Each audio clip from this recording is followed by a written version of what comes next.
Assalamualaikum warahmatullahi wabarakatuh. Alhamdulillah, pada sesi kali ini Ibu akan menyampaikan sedikit paparan terkait materi di pertemuan kedua, yakni materi tentang investasi dalam perspektif syariah. Sebelum masuk lebih jauh terkait dengan investasi-investasi yang ada dalam perspektif syariah, maka penting untuk teman-teman mengetahui terlebih dahulu what is the meaning of investation. Ya, apa sih yang disebut dengan investasi? Jadi pada file yang Ibu share, nah itu ada beberapa hal yang ditebalkan, maka itu adalah poin-poin penting yang harus dicatat dan menjadi kunci dari sebuah kata. Jadi kalau di sini investasi adalah kegiatan menanamkan modal atau dana pada suatu usaha atau aset dengan tujuan memperoleh keuntungan di masa yang akan datang. Poin investasi adalah teman-teman punya modal atau dana. Kemudian dana atau modal itu ditempatkan pada suatu usaha atau bisnis atau aset apapun gitu ya, dalam bentuk aset. Nah, kenapa aset? Kenapa usaha yang namanya punya uang kemudian diinvestasikan ya, menanamkan uang teman-teman di usaha itu kan pasti harapannya akan berkembang. Walaupun pasti yang namanya investasi itu ada sebuah risiko yang namanya risiko apa? Positif dan negatif. Positifnya adalah untung ya. Negatifnya apa ya? Rugi gitu kan. Itu dalam investasi terhadap usaha atau bisnis. Kemudian dalam aset. Nah, investasi pada aset tentunya ini bisa dicontohkan misalkan aset properti, aset apalagi emas gitu ya, dan lain sebagainya, dan aset-aset lainnya. Kemudian dengan tujuan apa? Untuk memperoleh keuntungan di masa yang akan datang. Nah, poin kata masa yang akan datang ini menunjukkan bahwa yang namanya investasi itu adalah sesuatu yang prospeknya jangka panjang, bukan pada prospek yang jangkanya pendek. Nah, kenapa demikian? Karena kalau investasi ini disebut sebagai yang jangka pendek, ya nggak bisa. Karena untuk mendapatkan keuntungan dari sisi investasi, ini butuh waktu atau jangka waktu yang cukup lama. Paling tidak 5-10 tahun, 15 tahun, 20 tahun gitu ya. 5 tahun ke depan itu baru terasa perbedaan signifikannya, terasa keuntungannya, perbedaannya sangat sangat signifikan ya terutama. Dan itu dipengaruhi oleh beberapa hal. Nah, maka saya bilang, misal dicontohkan emas, teman-teman beli emas hari ini, kemudian minggu depan dijual, bulan depan dijual, bulan atau 2 bulan kemudian dijual, maka harganya hanya akan fluktuatif naik turunnya, bahkan kadang naik kadang turun gitu kan, tapi di angka yang stabil, jadi percuma gitu kan. Maka untuk perubahan-perubahan yang cukup signifikan, maka butuh waktu yang panjang gitu ya. Waktu yang panjang itu otomatis lebih dari satu periode. Itu ya. Yang penting lebih dari 1 tahun lah. Bahkan kadang 1 tahun itu belum begitu terasa. Jadi memang yang paling better kalau kata para investor itu paling tidak ya jangka yang 5 tahun, 10 tahun, 15, 20 tahun, dan seterusnya. Gitu.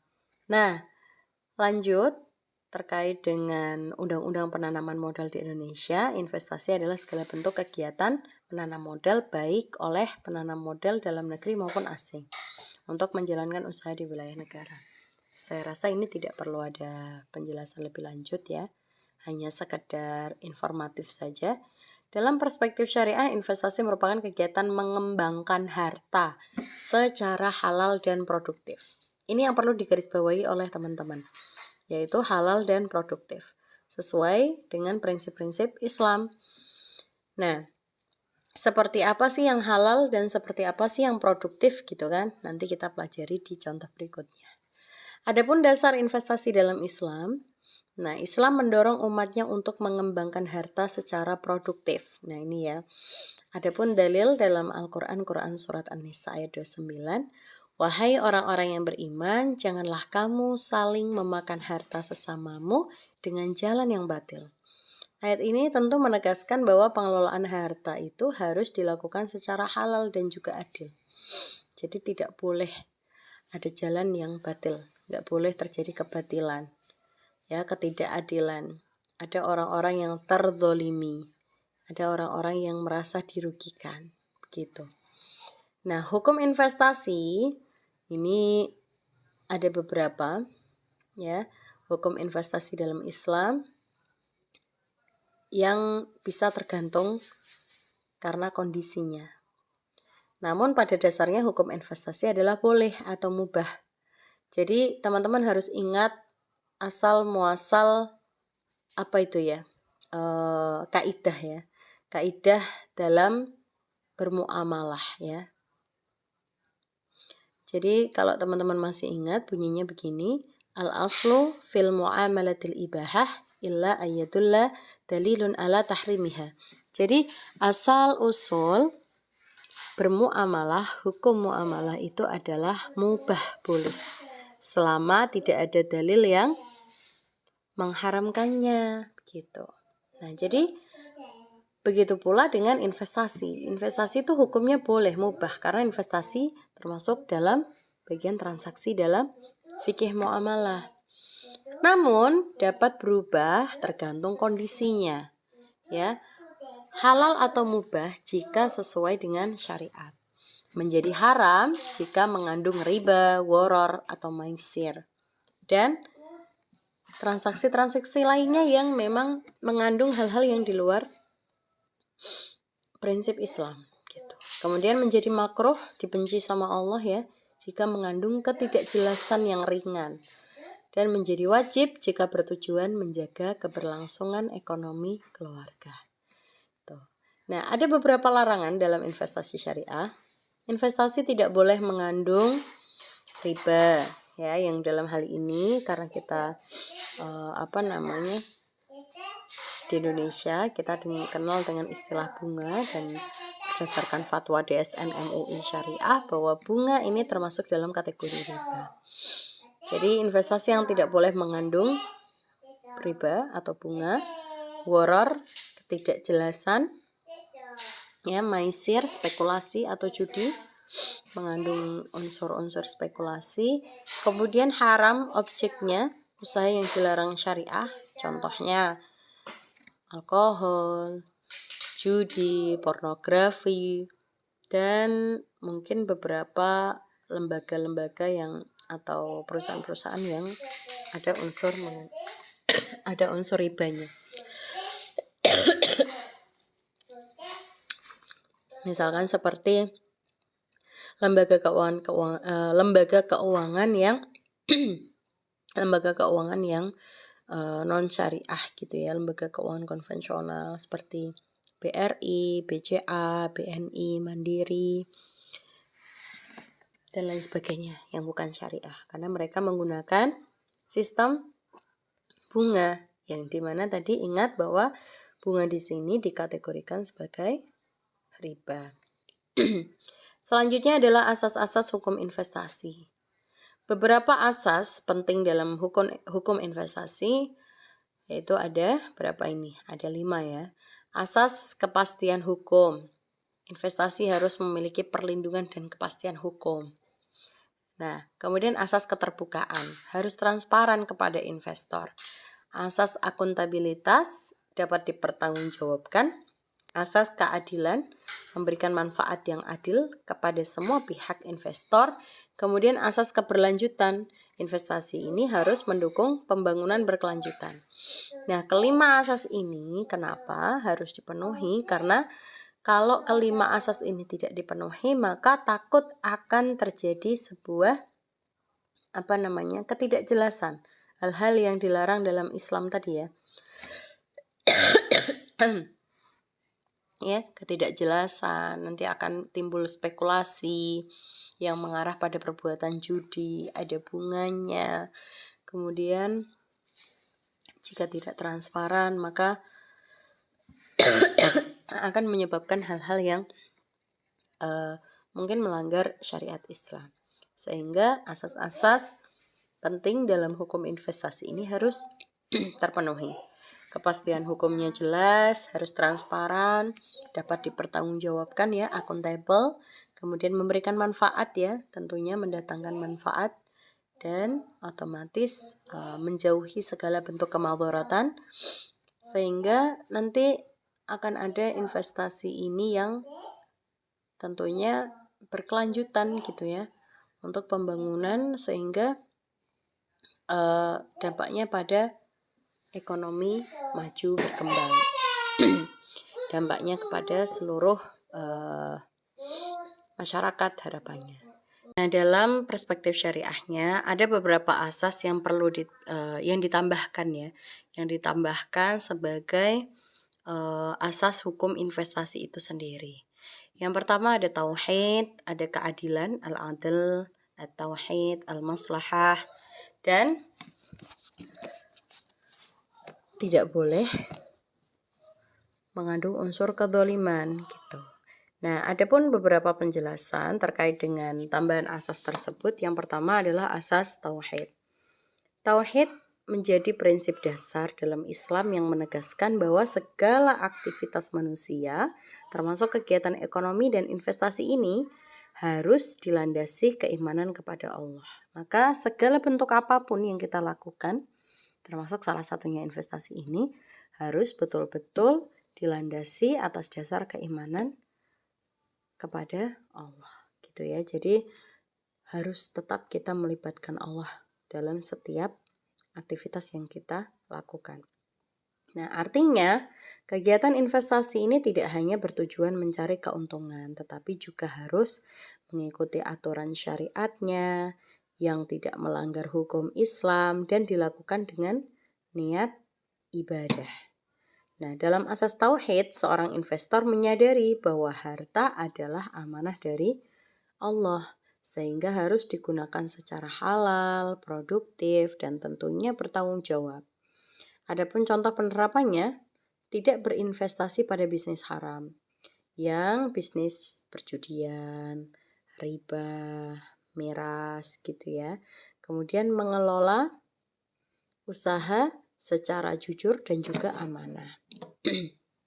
Asas yang berikutnya adalah asas keadilan, al-adlu, ya, berarti memberikan hak kepada setiap pihak secara proporsional dan tidak merugikan pihak lain.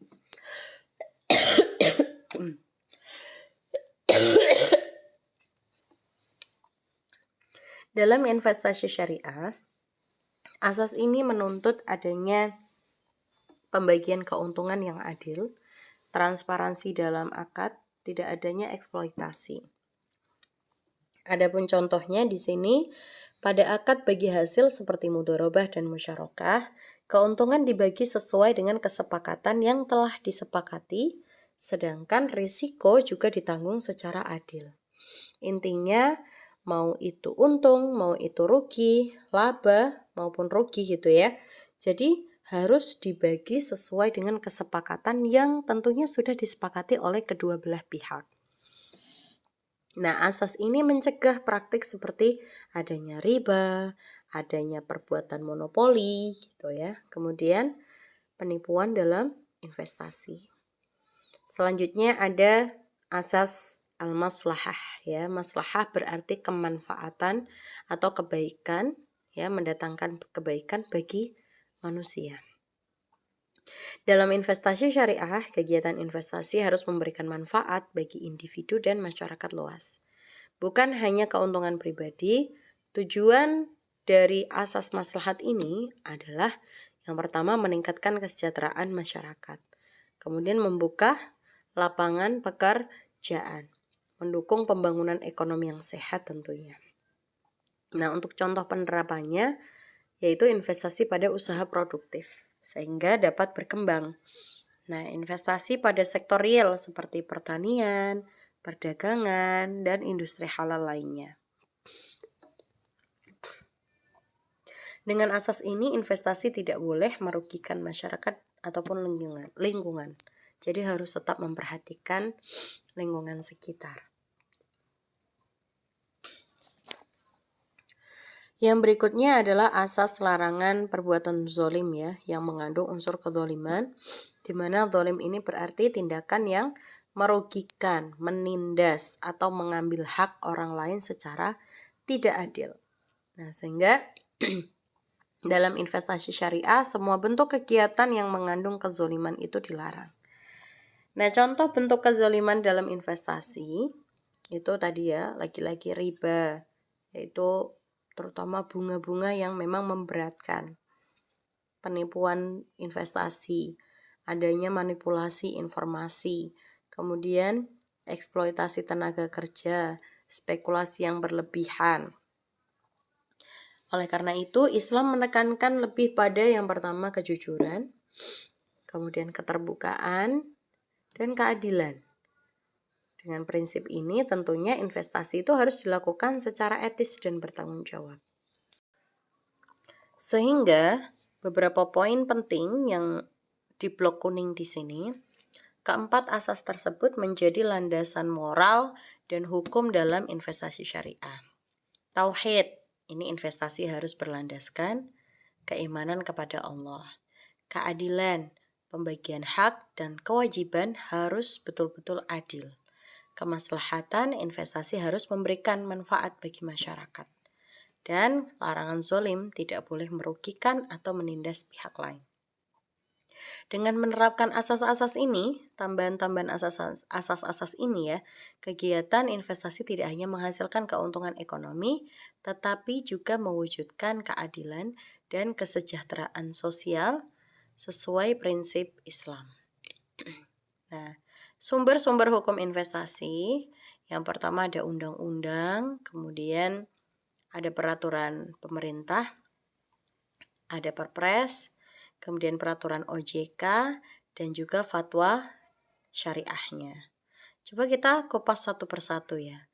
Undang-undang yang merupakan sumber hukum utama yang mengatur kegiatan investasi secara nasional.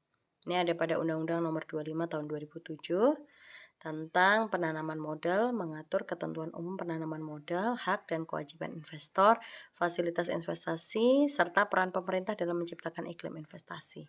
Contoh lainnya ada Undang-Undang Nomor 8 Tahun 95 tentang pasar modal, mengatur kegiatan investasi di pasar modal seperti saham, obligasi, dan reksadana. Nah, untuk peraturan pemerintah, ini ada pada nomor 5 tahun 2021 tentang penyelenggaraan perizinan berusaha berbasis risiko. Nah, peraturan ini mengatur sistem perizinan usaha yang lebih mudah bagi investor melalui sistem online single submission OSS ya kita kenalnya.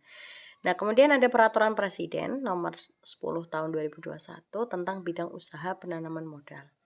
Nah, peraturan ini mengatur daftar positif investasi yaitu bidang usaha yang terbuka bagi penanaman modal baik dalam negeri maupun luar negeri, pihak asing. Ada yang berikutnya yaitu peraturan OJK, Otoritas Jasa Keuangan.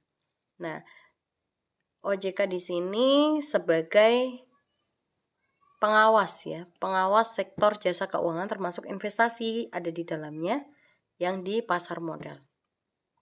Nah, ada peraturan OJK nomor 35 POJK 4/2017 tentang kriteria dan penerbitan daftar efek syariah. Ada kriteria-kriterianya. Kemudian peraturan ini mengatur kriteria saham yang termasuk dalam kategori yang saham syariah. Mengerucut lagi ya. Nah, jadi mengerucut lagi ke saham-saham yang termasuk dalam kategori syariah. Itu ada di peraturan OJK nomor 19 POJK 4/04/2015 tentang penerbitan dan persyaratan reksadana syariah. Nah, itu yang OJK. Kemudian fatwa syariahnya. Dalam investasi berbasis syariah, aturan juga mengacu pada fatwa dari DSN MUI ya, Dewan Syariah Nasional Majelis Ulama Indonesia. Fatwa ini menjadi pedoman agar kegiatan investasi sesuai dengan prinsip syariat Islam. Contoh ada fatwa DSN MUI nomor 40 ya, 10/2003 tentang pasar modal dan pedoman umum, penerapan prinsip syariah, mengatur prinsip-prinsip syariah dalam kegiatan pasar modal. Kemudian ada Fatwa DSN MUI nomor 20 tahun 2001. Nah, ini pedoman pelaksanaan investasi untuk reksadana syariah, mengatur mekanisme investasi pada reksadana yang sesuai dengan syariah. Nah, jadi kalau kita melihat pada beberapa sumber-sumber hukum investasi, maka sebetulnya kita semua dapat berinvestasi secara aman, ada perlindungan ya, karena ada peraturannya, ada undang-undangnya, ada yang mengawasi ya, ada OJK. Kemudian kita tidak perlu takut untuk berinvestasi yang enggak syariah, karena OJK juga membantu mengkategorikan mana saja saham-saham yang termasuk kategori syariah gitu. Nah, sudah ada pilihan opsinya, sehingga tidak perlu ada kekhawatiran yang terlalu tinggi jika mau berinvestasi. Asalkan teman-teman semua tidak mudah untuk percaya tanpa harus mengecek dari sumber-sumber hukum investasinya. Apakah investasi yang ditawarkan itu terdaftar di OJK? Jika tidak, maka tidak perlu ya. Untuk antisipasi jika terjadi sesuatu hal yang tidak diinginkan, takutnya nanti ada unsur penipuan ya, akhirnya pihak investor menderita kerugian yang cukup besar, dan lain sebagainya. Banyak ya kasus-kasus seperti itu. Nah, semoga kita semua tidak termasuk di dalamnya. Nah, selanjutnya adalah peranan dalam kedudukan hukum investasi. Peranan hukum investasi yang pertama, memberikan kepastian hukum bagi investor, mengatur hubungan investor dengan negara, melindungi kepentingan masyarakat, dan mengatur iklim investasi yang sehat. Nah, kemudian kedudukan hukum investasi. Nah, hukum investasi berada dalam bidang hukum ekonomi yang mengatur penanaman modal, kegiatan usaha, perlindungan investor, dan pengawasan investasi. Nah, ini kalau kedudukan hukum itu dibikin tingkatan itu ya, yang pertama ada dasar hukum yang paling utama investasi, yaitu ada pada undang-undang. Kemudian ada peraturan pemerintah, ini sebagai aturan pelaksana undang-undang ya, atasnya.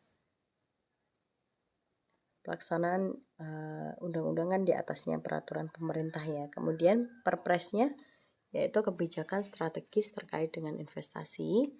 Kemudian peraturan OJK ini sebagai pengatur dan pengawas sektor investasi keuangan. Yang kemudian fatwa syariah ini pedoman agar investasi sesuai prinsip Islam sebagai pedoman. Semua sumber hukum tersebut saling melengkapi untuk menciptakan kegiatan investasi yang aman, transparan, dan sesuai hukum yang berlaku. Nah, ada pun beberapa jenis-jenis investasi berdasarkan asetnya, berdasarkan jangka waktunya, dan berdasarkan bentuknya. Nah, kalau berdasarkan aset, ada investasi real, ada investasi keuangan. Kalau investasi real ada properti, tanah, kemudian bisnis ya, usaha bisnis. Kalau investasi keuangan ada saham, ada obligasi, ada reksadana. Nah, untuk berdasarkan jangka waktunya, ada investasi jangka pendek, menengah, panjang. Jangka pendek itu kurang dari 1 tahun. Jangka panjang, jangka menengah itu 1 sampai 5 tahun. Jangka panjang itu lebih dari 5 tahun. Nah, tadi saya singgung di awal. Ini ada jangka pendek, jangka menengah, jangka panjang. Nah, namun sesungguhnya yang namanya investasi itu ya sesuai dengan tujuannya adalah untuk memperoleh keuntungan di masa depan gitu ya. Nah, kalau misalkan masih di investasi yang jangka pendek seperti ini, tentu tujuan itu tidak akan tercapai gitu ya. Kalau untuk jangka menengah, nah ini mungkin akan masih lumayan bisa dicapai walaupun tidak terlalu signifikan. Kalau memang ingin betul-betul signifikan hasilnya, maka berinvestasilah pada jangka panjang, yaitu lebih dari 5 tahun. Kemudian berdasarkan bentuknya ada investasi langsung, direct investment, dan ada yang indirect investment, yang tidak langsung. Direct investment contohnya adalah mendirikan usaha langsung. Kemudian kalau indirect investment-nya melalui pasar modal. Secara tidak langsungnya lewat pasar modal. Kemudian submateri berikutnya yaitu investasi dalam perspektif syariahnya. Nah, investasi syariah adalah penanaman modal yang dilakukan sesuai dengan prinsip-prinsip Islam tentunya. Karakteristik investasi syariah ini bebas dari riba, woror, maisir, usahanya juga halal, menggunakan akad syariah. Nah, kemudian untuk akad-akad yang dipakai dalam investasi syariah, ada akad mudharabah, akad musyarakah, akad murabahah, dan akad ijarah. Mudharabah di sini selaku kerjasama antara pemilik modal dan pengelola usaha.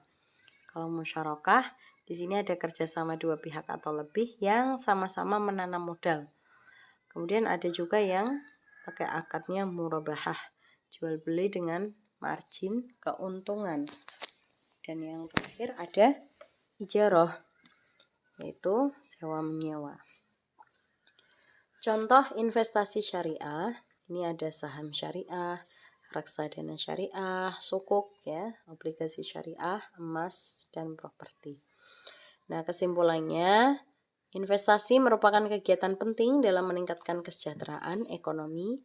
Dalam perspektif syariah, investasi harus dilakukan secara halal, adil, transparan, dan bebas dari riba, woror, serta maisir. Oleh karena itu, hukum investasi berperan penting dalam mengatur kegiatan penanaman modal agar memberikan manfaat bagi semua pihak. Nah, demikian yang bisa Ibu sampaikan terkait dengan materi investasi dalam perspektif syariah. Nah, dan berikutnya adalah Ibu ada beberapa pertanyaan terkait dengan materi kita hari ini. Siapa yang dapat menjawab nanti akan mendapatkan tambahan nilai keaktifan. Nah, coba siapa yang tahu kaidah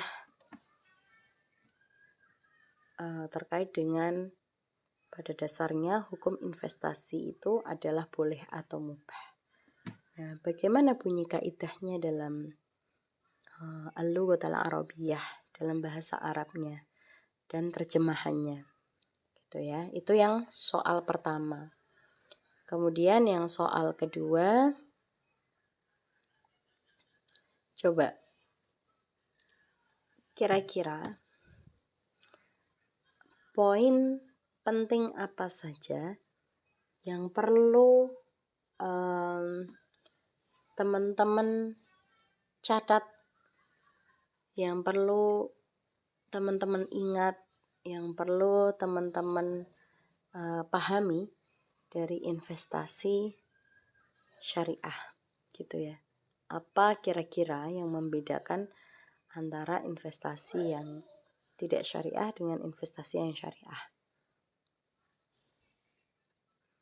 Mungkin 2 pertanyaan itu saja dulu. Saya tutup dengan bacaan hamdalah, alhamdulillahirabbil alamin. Kemudian assalamualaikum warahmatullahi wabarakatuh.